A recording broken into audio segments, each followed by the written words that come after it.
أعوذ بالله من الشيطان الرجيم بسم الله الرحمن الرحيم يا أيها الذين آمنوا اتقوا الله حق تقاته ولا تموتن إلا وأنتم مسلمون صدق الله العلی العظیم۔ کہ تقوی کیا چیز ہے؟ کیونکہ اللہ نے قرآن میں کئی مقامات پہ فرمایا ہے کہ ایمان والو اتقوا اللہ، اللہ سے ڈرو۔ اسی طرح رمضان المبارک کے بارے میں بھی اللہ نے فرمایا کہ یا ایھا الذین آمنوا کتب علیکم الصیام کما کتب علی الذین من قبلکم لعلکم تتقون، تاکہ تم تقوی حاصل کر سکو۔ اسی طرح اللہ نے قرآن میں فرمایا ہے ان اکرمکم عند اللہ اتقاکم، اللہ کے ہاں عزت والا وہ ہے جو سب سے زیادہ ڈرنے والا ہے، سب سے زیادہ تقوی کا اختیار کرنے والا ہے۔ اور اسی طرح اللہ نے فرمایا وَمَن يُعَظِّمْ شَعَائِرَ اللَّهِ فَإِنَّهَا مِن تَقْوَى الْقُلُوبِ، جو لوگ اللہ کے شعائر کی تعظیم کرتے ہیں یہ بھی دلوں کا تقوی ہے۔ اور اسی طرح اللہ نے فرمایا مَن يَتَّقِ اللَّهَ يَجْعَل لَّهُ مَخْرَجًا، جو آدمی متقی بن جاتا ہے اللہ اس کے لیے مشکل سے نکلنے کے راستے خود پیدا فرماتے ہیں۔ وَيَرْزُقْهُ مِنْ حَيْثُ لَا يَحْتَسِبُ، اور اس کو ایسے مقام سے رزق عطا فرماتے ہیں جہاں سے اس کو کبھی گمان بھی نہیں ہوتا۔ گیلان کے علاقے سے یہ بڑا مشہور علاقہ تھا جس میں حضرت عبد القادر جیلانی رحمۃ اللہ علیہ جن علاقوں میں پیدا ہوئے، وہاں ایک نوجوان تھے جو بڑے ہی متقی، بڑے ہی پرہیزگار اور اللہ کے احکام کی پابندی کرنے والے۔ ایک دفعہ وہ روزے کے ساتھ تھے اور ایک چھوٹے سے ندی کے کنارے پہ چل رہے تھے اور انہیں شدید بھوک لگی ہوئی تھی۔ وہ سوچ رہے تھے کہ یا اللہ اب میں کیا کر سکتا ہوں، میرے پاس کھانے کو تو کچھ نہیں ہے۔ پھر سوچا کہ چلو ندی تو ہے نا، پانی پی کے افطار کر لوں گا۔ اسی اثنا میں دیکھا کہ ایک سیب جو ہے وہ تیرتا ہوا آ رہا ہے، تو انہوں نے اپنے اس بھوک کے غلبے کی وجہ سے فوراً سیب کو پکڑ لیا اور سیب بھی کھایا اور پانی بھی پیا، افطار کر لیا۔ جب افطار سے فارغ ہوئے تو یکدم خیال آیا کہ اللہ عالم یہ سیب کس کا تھا، میں نے تو بغیر تحقیق کیے ہوئے کھا لیا ہے۔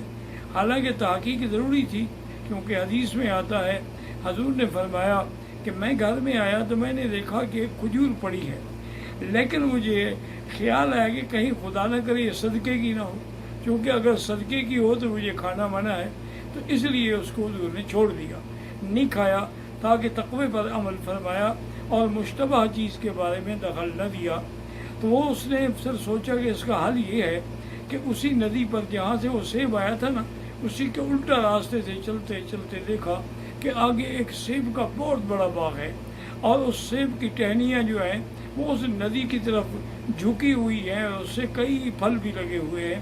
تو وہاں جب گئے تو انہوں نے جا کے دیکھا کہ ایک جھوپڑی میں ایک بزرگ بیٹھے ہوئے ہیں 70-80 سال کے، ان کو سلام کیا اور فرمایا کہ بھائی یہ باغ آپ کا ہے؟ انہوں نے فرمایا نہیں بھائی، میں تو یہاں تقریباً 20 سال سے کام کر رہا ہوں، میں نے تو کبھی اس باغ کا پھل بھی نہیں چکھا ہے، میرا نہیں ہے، میں تو ملازم ہوں۔ انہوں نے کہا مالک کون ہے؟ انہوں نے کہا مالک فلاں جگہ آپ کو ملیں گے۔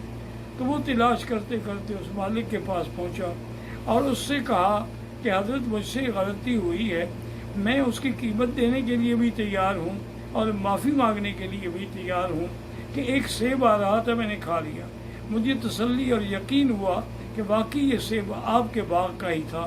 اب اس کا ایک ہی حل ہے، یا تو مجھے آپ معاف کر دیں یا اس کی آپ قیمت لے لیں۔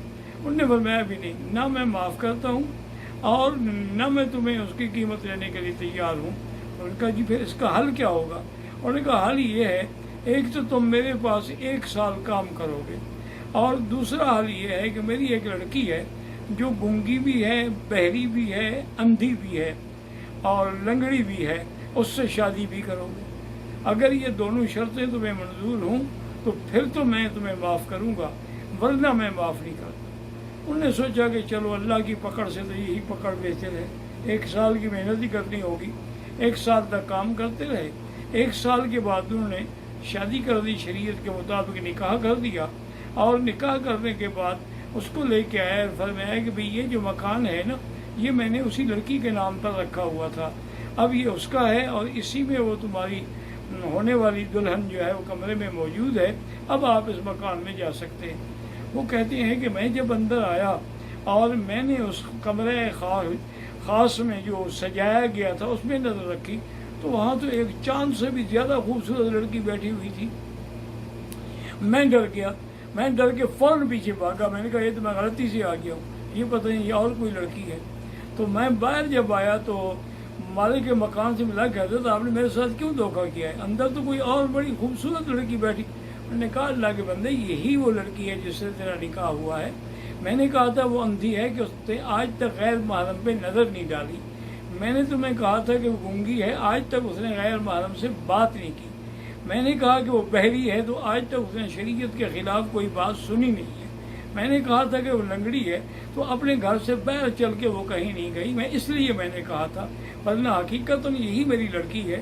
تو اللہ تبارک و تعالیٰ نے اس کو تقوی اختیار کرنے پر، یعنی ایک سیب کا تقوی اختیار کرنے پر کتنے بڑے انعام سے نواز دیا۔